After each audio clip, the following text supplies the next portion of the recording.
सर्वांचं सुनीता गायकवाड या युट्यूब चॅनलवर स्वागत। आज आपण 3 अंकी संख्येची विस्तारित रूपात मांडणी हा घटक शिकणार आहोत। तर सर्वप्रथम आपण विस्तारित रूप म्हणजे काय ते समजून घेऊया। दिलेल्या संख्येच्या सर्व अंकांच्या स्थानिक किंमतींची बेरीज रूपात केलेली मांडणी म्हणजेच त्या संख्येचे विस्तारित रूप होय। तर आपल्याला जी काही संख्या दिलेली असेल 3 अंकी त्या अंकांच्या स्थानिक किमती काढून घ्यायच्या आणि त्या स्थानिक किमतींची बेरीज रूपात आपण जी मांडणी करतो त्या मांडणीला विस्तारित रूप असे म्हणतात। तर पहा, विस्तारित रूपात मांडणी करताना संख्येतील अंक ज्या स्थानावर असतील त्या स्थानाच्या किमतीने अंकाला गुणावे। म्हणजेच जर एखादा अंक शतक स्थानावर असेल तर त्या अंकाला 100 ने गुणावे, जर अंक दशक स्थानावर असेल तर त्या अंकाला 10 ने गुणावे आणि जर एकक स्थानावर असेल तर 1 ने गुणावे। ह्या काय झाल्या त्यांच्या किमती आहेत, त्या किमतीने त्या अंकाला गुणलं की काय होते ती त्या अंकाची स्थानिक किंमत येते व आलेल्या स्थानिक किमतींची नंतर बेरीज रूपात मांडणी करावी। चला मग आपण एक उदाहरण पाहूया। 469 या संख्येची विस्तारित रूपात मांडणी करा असा प्रश्न आहे। तर आपण सुरुवातीला यांचं काय करायचं आहे, 4 काय आहेत, शतक आहेत। तर या ठिकाणी 469 बरोबर 4 शतक असं लिहून घेऊया। 4 शतक ह्या अंक स्थानिक किमतींची बेरीज करायची आहे। अधिक 6 काय आहे, दशक आहे, 6 दशक, नंतर अधिक 9 एकक आहेत। असं लिहिल्यानंतर तुम्हाला विस्तारित मांडणी करायला थोडंसं सोपं जाईल। आता पहा, यांची गुणाकार कसा करायचा आहे। 4 शतक, शतक म्हणजे 100 आहे, म्हणून 4 गुणिले 100 अशा पद्धतीने मांडून घ्यायचं। परत अधिक 6 शतक म्हणजेच कंस टाकायचा ह्याला 6 गुणिले 10 अशा पद्धतीनं आणि नंतर 9 गुणिले 1। तर ह्या पद्धतीने तुम्ही विस्तारित मांडणी करायला शिकायचं। थोडंसं तुम्हाला त्रास होईल, नवीन समजणार नाही, पण ह्या शतकानं दशकानं आणि एककानं असं गुणाकार रूपात मांडणी करायची आणि कंसामध्ये टाकायचा तो गुणाकार आणि परत बाहेर बेरजेचं चिन्ह द्यायचं। ही मांडणी केल्यामुळे काय होईल, तुम्हाला 5वी नवोदय स्कॉलरशिपला हा त्रास होणार नाही। ही जर तुम्हाला सवय लागली आणि परीक्षेमध्ये जर असं गुणाकार रूपात जर एखादं विस्तारित मांडणीचं गणित दिलेलं असेल तर ते सोडवण्यास तुम्हाला अडचण येणार नाही। आता काय करायचं आहे, आता आपण हे कंस सगळे सोडून घ्यायचे, पदावलीमध्ये असतं बघा ते तशा पद्धतीनं। तर 100 चौक 400 किंवा हे 4 लिहायचं आणि हे 2 शून्य पुढे देऊन घ्यायचे। परत अधिकचं चिन्ह द्यायचं आहे, 6 लिहायचं, 1च्या पुढेच 0 लिहायचं म्हणजे राहायचं 60 अधिक 9 एक 9 किंवा 1 9 9।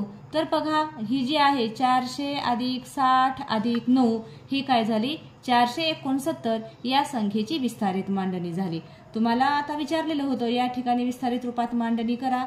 तर पहा, 400 अधिक 60 अधिक 9 म्हणजे 400 अधिक 60 अधिक 9 अशा पद्धतीने काय होते, विस्तारित मांडणी येते। अगदी सोपी आहे। तर चला आपण आणखीन पुढचं उदाहरण पाहूया।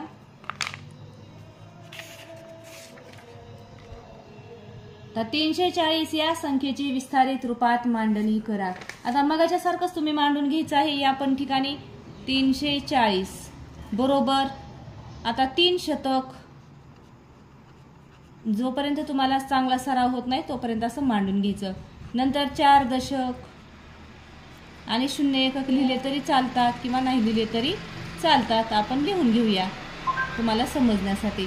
आता पहा, या ठिकाणी 3 शतक म्हणजे 3 गुणिले 100 आता तुमच्या लक्षात आलेलं आहे। 3 शतक म्हणजे 100 लिहायचं।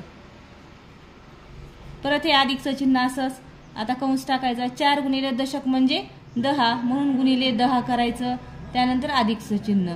आता पहा या ठिकाणी 0 आहे, 0 गुणिले 1। आता आपण हे गुणाकार सोडून घ्यायचा आहे।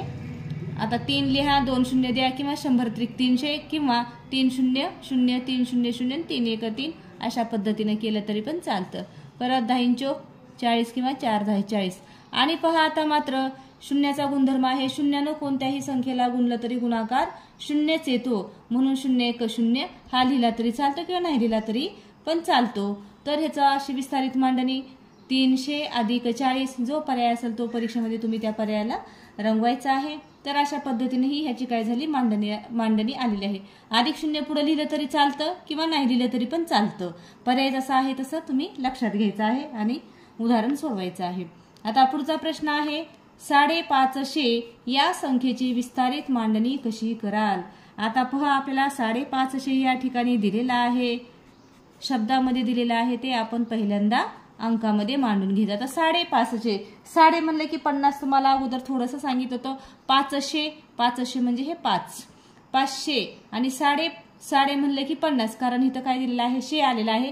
100चा भाग घ्यायचा आहे या ठिकाणी, 100चा अर्धा म्हणजे साडे, तर या ठिकाणी येणार आहे 50. तर ह्याला काय म्हणायचं आहे, 550. तर आता ह्या 550ची आपल्याला विस्तारित मांडणी करायची आहे. आता आपण त्याची विस्तारित मांडणी या ठिकाणी करून घेऊया. तर आता मगाच्या सारखंच करायचं आहे. 5 शतक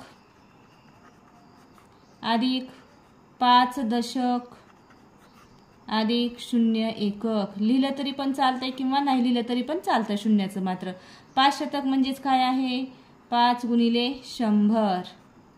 परत अधिक 5 दशक म्हणजेच 5 गुणिले 10 आणि या ठिकाणी 0 गुणिले 1. आपण हे सगळं सोडून घ्यायचं आहे. आता या ठिकाणी 500 आलेला आहे, त्यानंतर 50, त्यानंतर इथं 0 येतं. जर असेल, आता इथं पर्याय पहा बरं, अधिक 0 असणारा पर्याय नाही, 500 अधिक 50 आहे. मग आता आपलं उत्तर काय येणार आहे, हे 500 अधिक 50, म्हणून आपला पर्याय येणार आहे पर्याय क्रमांक 2. जर आपण यांची बेरीज जर केली तर हा जो 550 ही जी संख्या आहे तेवढीच येते. ह्या विस्तारित मांडणींची जर आपण बेरीज करून पाहिली तर काय होते, ज्या अंकाची आपल्याला विस्तारित मांडणी करायला सांगितलेली आहे तेवढीच येते. तर पहा आता 500 अधिक 50, 0 0, 5 5 5. तर पहा म्हणजे 550 आलेली आहे. म्हणजे आपण हे जे स्थानिक किमती मांडतो यांची जर आपण बेरीज करून पाहिली तर ज्या अंकाच्या संख्येची आपल्याला विचारलेली आहे तीच संख्या येते. त्यामुळे आपला पर्याय क्रमांक या ठिकाणी आलेला आहे 500 अधिक 50, पर्याय क्रमांक 2. तर अशा पद्धतीने ही विस्तारित मांडणीची गणितं अगदी व्यवस्थित न चुकता सोडवायची आहेत. आता तुम्ही काय करायचं आहे, या ठिकाणी मी तुम्हाला घरच्या अभ्यासासाठी उदाहरणं दिलेली आहेत. खालील संख्यांची विस्तारित रूपात मांडणी करा.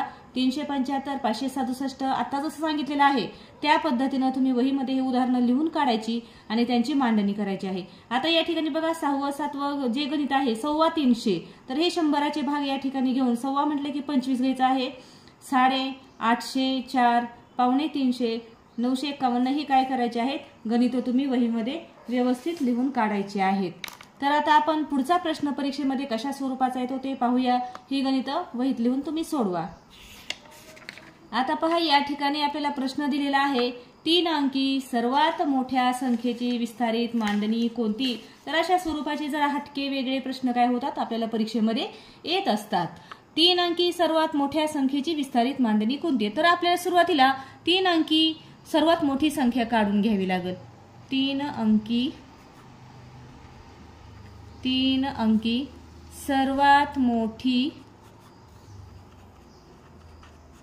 संख्या. सांगा बरं कोणती येते 3 अंकी सर्वात मोठी संख्या. अगदी बरोबर, कोणती आहे, 999. ही काय आहे, 3 अंकी सर्वात मोठी संख्या आहे. बघा आपल्याला प्रश्न कसा विचारलेला आहे तुम्हाला येतो. आता 999 दिला असतं तर तुम्ही पटकन सोडवलं असतं, पण प्रश्न त्यांनी असा वेगळा विचारलेला आहे. त्या प्रश्नाचं स्वरूप आपण सुरुवातीला समजून घ्यायचं आहे. तर आपली आलेली आहे 999. आता आपण 999 मध्ये तशीच मांडणी करून सोडवायचं आहे, किंवा तुमचा जास्त सराव झालेला असेल तर तुम्हाला लगेचच येणार आहे. हे 9 शतक स्थानचं म्हणून 900 अधिक हे दशक स्थानचं 9 म्हणून 90 आणि एकक स्थानचं 9. हे डायरेक्ट तुम्हाला अशी पण मांडणी नंतर सराव जास्त झाला की करता येते. तर कोणती येते, 900 अधिक 90 अधिक 9. तर अशा प्रकारचा पर्याय क्रमांक आहे 3, म्हणून आपलं उत्तर येणार आहे पर्याय क्रमांक 3.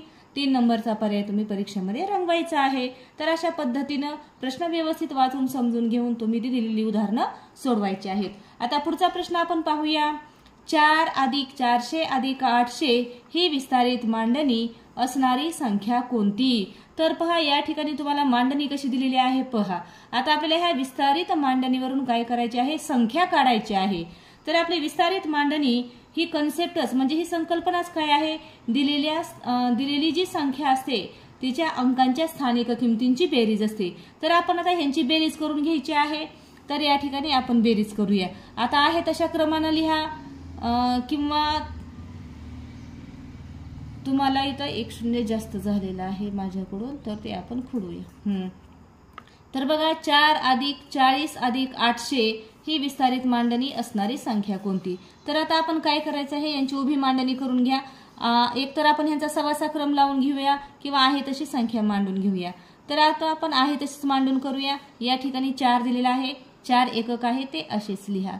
त्यानंतर 40 दशक आहेत। आता हे 0 एककाच्या घरात आणि हे 4 दशक पुढे।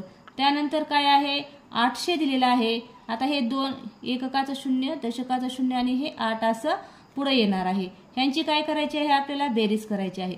आता जिथं अंक नाही त्या ठिकाणी तुम्ही 0 मांडून घ्यायचं पहा अशा पद्धतीनं आणि मग त्यांची बेरीज करायची। बघा 4×4 4×4 8×8 किती आलेलं आहे 844।